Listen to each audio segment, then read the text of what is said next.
Good morning, all my dear students. Today we will discuss the back exercise of the chapter Dadima. All students be ready with the pen or pencil. Page number 10, please open. 3 questions are given कहानी से प्रश्न अभ्यास part देखिए सभी students 1, 2, 3 questions आपको given है और इसके साथ 4th क्वेश्चन ऐड करिए। लेखक के गांव का वर्णन अपने शब्दों में करें। लेखक के गांव का वर्णन अपने शब्दों में करें। 4th क्वेश्चन आप ऐड करिए। Rest of the questions I will send you in the form of assignment that is to be done on the notebook with the exercise part. About these 3 questions we will discuss. और जिस student को मैं unmute करने के लिए कहूँगी ma'am उसको allow कर देंगे और आपने उसका आंसर अगर आपको आता है तो हैंड रेज करिए और बीच में कोई भी डिस्टर्बेंस क्रिएट नहीं करें। फर्स्ट क्वेश्चन है कि लेखक को अपनी दादी माँ की याद के साथ साथ बचपन की और किन किन बातों की याद आ जाती है। अपनी दादी तो उसे याद आती ही है, साथ में उसे कौन कौन सी अपने बचपन की बातें याद आती हैं, वो कौन सी बातें थी? हैंड रेज करिए।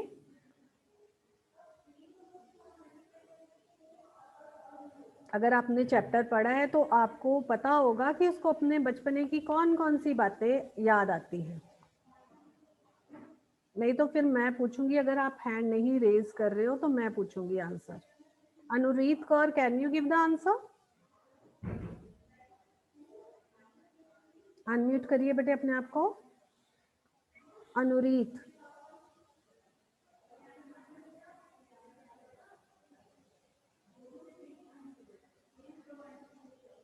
लेखक को कौन सी बातें याद आती हैं? Ishmeet Kaur, can you give the answer if she is not able to? Ishmeet unmute करिए। मैम इशमीत को अनम्यूट के लिए अलाउ कर दीजिए प्लीज। राधिका मैम,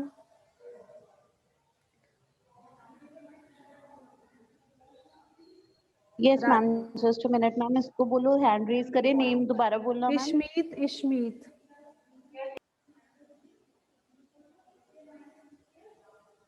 इशमीत अपना हैंड रेज करो बच्चे।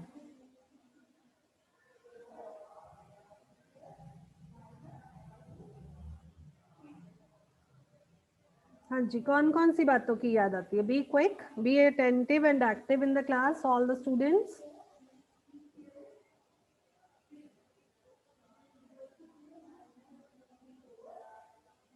No, you are not able to. Janvi Dogra, can you give the answer? Janvi, unmute करिए, raise करिए hand. No student is able to do. Okay, I will explain. लेखक को अपनी दादी माँ की याद के साथ बचपन की और कौन कौन सी बातें याद आती है? लेखक को काफी बच्चों ने हैंड्स रेज किया हुआ है। काफी बच्चों ने हैंड्स रेज आई एम किए नॉट हैं। Able to see. ओके, मैं किसी को अनम्यूट कर रही हूँ हाँ मैम, जी मैम, किसी एक फर्स्ट को मैं स्टूडेंट करती को आप अनम्यूट कर दीजिए।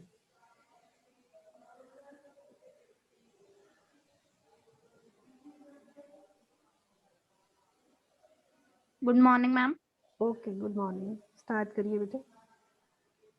लेखक को अपनी दादी माँ की याद के साथ साथ अपने मित्रों की याद आती है। यस। किशन भैया की शादी की, गांव में खेलना, दादी माँ की सेवा, यस, और तथा रामी चाची की घटना की भी याद आती है। Very good. हाँ, लेखक को याद आता है कि वह बचपन में तालाब में नहाया करता था, अपने मित्रों के साथ मस्ती किया करता था, उसे ये सब करने में बहुत मज़ा आता था, चाहे उसे और कुछ मिले ना मिले, लेकिन ये जो शरारतें थी, बरसाती पानी में छपाक से छलांगे लगाना, खूब मस्ती करना, उसे बहुत अच्छा लगता था। साथ ही साथ उसे रामी की चाची की याद आती है, जो धन्नो, रामी की चाची और धन्नो को जो पैसे दादी माँ ने दिए थे उस पर पहले उसे डांटा था जब वो वापस मांग रही थी, वो नहीं दे रही थी तो उसे डांटती है, लेकिन फिर उसका कर्जा माफ कर देती है। उसे इस बात की भी याद आती है, रामी की चाची दन्नो थी ना, पहले दादी माँ से उसने कुछ पैसे लिए हुए थे और वो दादी माँ कह रही थी कि तुम पैसे वापस करो, वो नहीं कर पा रही थी क्योंकि उसकी बेटी की शादी थी, तो इसलिए वो डांटती है, लेकिन फिर बाद में जाकर उसका कर्जा भी माफ कर देती है, उसे 1 रुपया भी पैसे भी दे देती है ताकि उसकी लड़की की शादी अच्छी तरह हो पाए और जग में हंसाई ना हो। और साथ ही साथ किशन भैया के विवाह में जो रात को जगराता होता है, मतलब जिसमें रत जगा होता है कि रात में औरतें अभिनय करती है, गीत संगीत होता है, और किस तरह वो बीमारी का बहाना करके बिस्तर में छिप गया था और वो सब अभिनय चोरी चोरी देख रहा था, उसे उस बात की भी याद आती है। फिर साथ में उसे याद आता है कि जब पिताजी मुसीबत में पड़ गए थे, उन्होंने बहुत ज़्यादा कर्जा ले लिया था और दादी ने उन्हें धैर्य बंधाया था और अपने कंगन जो थे वो उन्हें दे दिए थे ताकि वो अपना जो ऋण है, कर्जा है, वो चुका सके।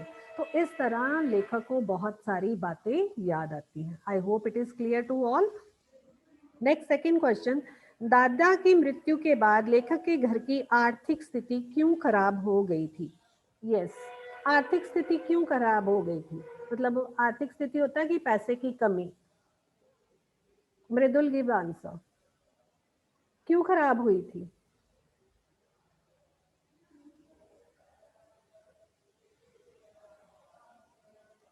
मैम राधिका मैम, मृदुल को अनम्यूट करिए। मृदुल हैंड रेज करो बेटे।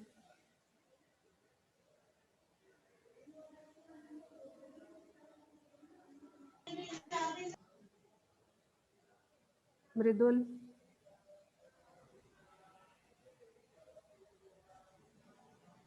डन। ओके, गिव आंसर मृदुल। यस, दादी माँ की मृत्यु के बाद लेखक के घर की आर्थिक स्थिति इसलिए खराब हो गई थी क्योंकि लेखक के पिताजी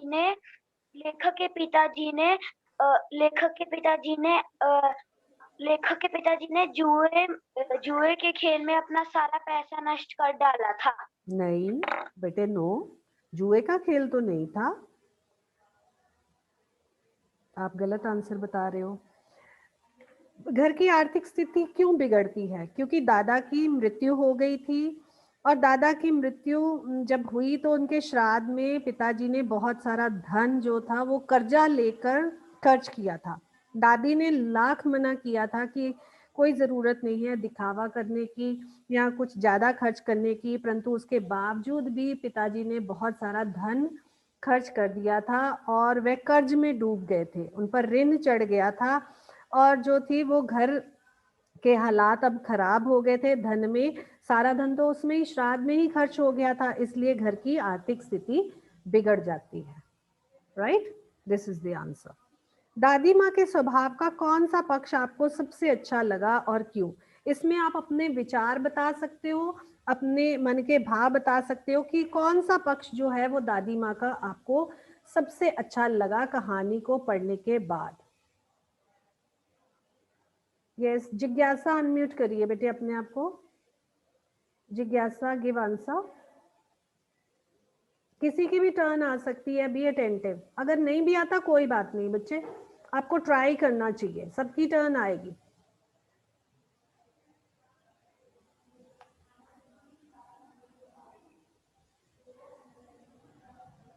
जिज्ञासा, are you able? Ma'am, I don't know. Okay, no problem. Vanshika, Vanshika Thakur, give answer.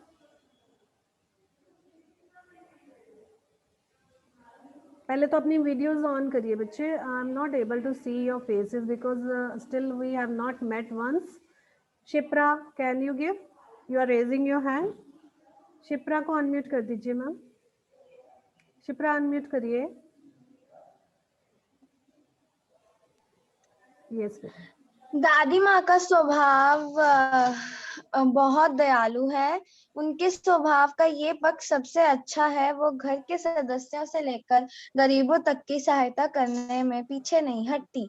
जैसे रामी चाची के उधार न चुकाने पर भी दादी माँ उनकी बेटी की शादी में आर्थिक सहायता करती हैं। दूसरा, घर की आर्थिक स्थिति खराब होने के कारण दादी माँ ने दादाजी के द्वारा पहनाए गए कंगन अपने बच्चों को दे दिया।